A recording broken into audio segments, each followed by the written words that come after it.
Hey, salut à tous, allez on se retrouve pour un nouvel Unbox Figs. Alors ça va être du sideshow. Donc vous l'avez vu dans ma vidéo des précos du mois de février, hein. J'ai rattrapé des vieux coups de cœur, donc des vieilles statues qui sont sorties depuis un bon moment. Et là c'est Mary Jane Comiquette.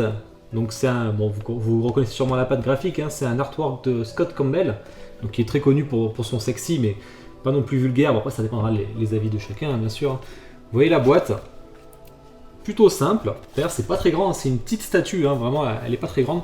L'artwork est très joli, donc on verra si c'est fidèle. Vous avez juste le symbole de l'araignée, hein. C'est vrai que Mary Jane est assez sexy dans le comics, donc pour le coup, ça la représente bien. Bon, comme d'habitude, hein, je compte sur vous pour commenter, liker et vous abonner si ce n'est pas déjà fait. Allez, on sort la boîte. Bon, comme vous voyez, hein, forcément, elle est en une pièce, il n'y a pas grand chose à dire, hein. C'est bien protégé, moi j'ai pas eu de problème, hein. C'est du polystyrène classique. Bon, voilà, on va sortir la statue, on va la regarder en détail, parce que du coup ça va être un unboxing assez rapide. Bon, vous voyez, on est sur une petite statue, hein. Après vraiment, je la trouve, elle dégage quelque chose, quoi. Il y a du charme, hein. Donc, comme on voit, elle est sur un espèce de fauteuil. On a des magazines un peu tout autour.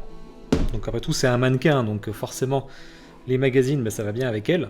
Et on va regarder dessous. Voilà, donc Sideshow, donc je ne l'avais pas dit, hein, il y a 6000 exemplaires, donc un tirage assez élevé. C'est le numéro 4726. Donc en fait, pour ceux qui n'auraient pas compris, bah, vous voyez, elle porte le costume de Spider-Man en fait, hein, par-dessus. Hein. Parce que c'est pas elle qui le porte, hein, il est vraiment au-dessus. D'ailleurs, on le voit, il y a son t-shirt, vous voyez là, qui est entre. Donc c'est ce qu'elle met par-dessus. Donc ça, c'est un cas assez fréquent dans le comics, hein, d'ailleurs. Hein. Donc vraiment, on voit que c'est une ancienne résine, d'ailleurs. Hein, ça se voit là, aux techniques, hein, qui ont été utilisées. Hein.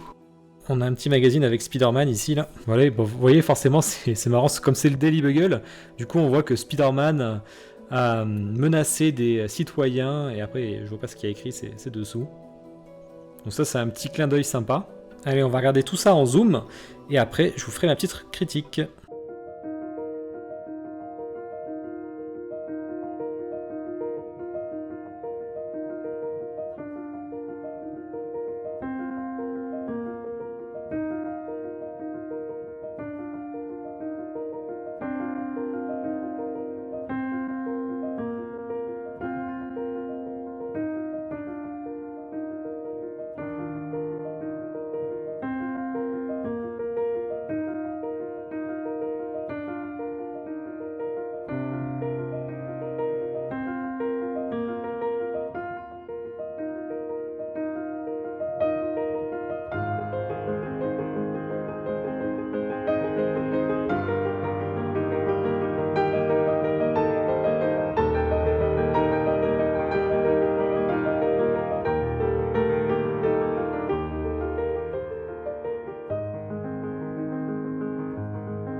Bon ben voilà, hein, forcément c'était un petit Unbox Figs. C'est une petite statue, il n'y a pas grand chose à en dire. Donc pour vous dire un peu les tailles, elle fait quand même 29 cm de hauteur, 15 cm de large. Alors vous voyez, j'ai pris un comic Spider-Man d'ailleurs que je conseille à tout le monde de lire. C'est un super one-shot qui retrace sa vie. Donc pour une fois, le héros vieillit, contrairement à forcément, il reste tout le temps jeune. Donc vous voyez, ça fait un poil plus grand qu'un comics. Bon, grâce à la base, hein, forcément, qui la surélève pas mal. Donc voilà, c'est une petite statue qui rentre un peu partout. Qui pèse son petit poids quand même, hein. Elle doit faire 1 ou 2 kg, peut-être 2 kg. Donc bon, c'est de la résine pleine. On a un style très pin-up que personnellement j'aime bien.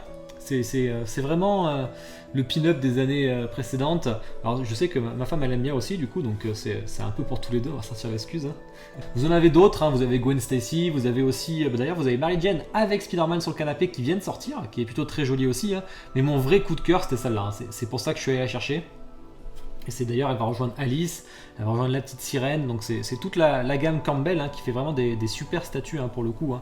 Le coup d'avoir mis le costume de Spider-Man, c'est ça en fait qui déclenche vraiment le truc en plus, parce que sans ça, ça aurait été beaucoup moins intéressant, hein, sans le t-shirt de Spider-Man, je trouve. Hein. Ça, c'est vraiment le gros plus. Le visage est très bien fait. Alors, on reconnaît complètement la patte de Campbell d'ailleurs dessus, là il n'y a aucun doute. Hein. Vous voyez, je vais vous mettre la boîte à côté, donc comme ça on voit bien le matériau de base, le concept, et du coup le rendu. Alors c'est très fidèle, hein, que ce soit en général. Hein. C'est ce que je trouve sur justement les couleurs sont plus flashy hein, sur les magazines, c'est moins le cas ici. Le pantalon déchiré, alors ça c'est plutôt bien fait, hein, c'est propre. Pareil, au niveau des pieds, le moulage est quand même bien fait. Ça baffe pas en tout cas. Les trous sur les jeans sont très bien faits aussi. Hein. Alors le visage est un peu différent. Il est beaucoup plus fin sur la statue. On a un visage plus fin là au niveau des joues, on le voit. Là il est un peu plus, je sais pas comment dire, mais en tout cas les deux me plaisent. Alors niveau regard, jeu de séduction là, dans le regard qu'elle fait, hein, ça c'est pareil, on a un peu la même chose sur les deux. Hein. Mais dans tous les cas c'est hyper réussi, hein, franchement. Alors 6000 exemplaires quand même, donc un sacré tirage. Hein. On est quand même sur une statue Sideshow. Bon, il y a eu de la demande, parce que de toute façon, elle est en rupture. Hein. Donc, si vous voulez la chercher, il faut l'acheter en seconde main. Donc, maintenant, elle coûte entre 300 euros, vous en sortez plutôt bien. Sinon, il faut l'acheter à maximum 450 euros. Là, par contre, c'est un peu cher. Hein. Donc, en général, c'est vraiment entre 350 et 400. C'est le prix qu'on trouve en général. Sauf qu'elle était à 250 $ à l'époque. Hein. Donc, vraiment, c'était les prix de l'époque. Pour 6000 exemplaires, c'était vraiment un très bon prix. C'était un prix normal, même plutôt. Hein. C'est même pas un très bon prix, hein. C'est un prix logique. Hein. Donc voilà, maintenant il faut payer un peu plus cher, mais ça se trouve encore assez facilement, parce que quand même 6000 exemplaires, il y en a quand même pas mal dans la nature, hein, forcément. Donc voilà, bah écoutez, j'ai fini avec cette unbox figs, hein. J'espère que ça vous a plu. Dites-moi en commentaire ce que vous en pensez. Ce sera la seule que je prendrai dans la gamme... alors, dans la gamme Campbell, non, parce que je prends Alice, je prends sûrement les prochaines, etc. Par contre, dans la gamme Spider-Man, c'est vraiment la seule que je prendrai. Hein. Gwen Stacy et tout, j'en suis moins fan. On verra peut-être la prochaine qui sortiront dessus, hein. Ça c'est... ça reste à voir. Bon ben voilà, écoutez, hein, j'espère que ça vous a plu. Puis on se retrouve au prochain unbox figs. Allez, ciao!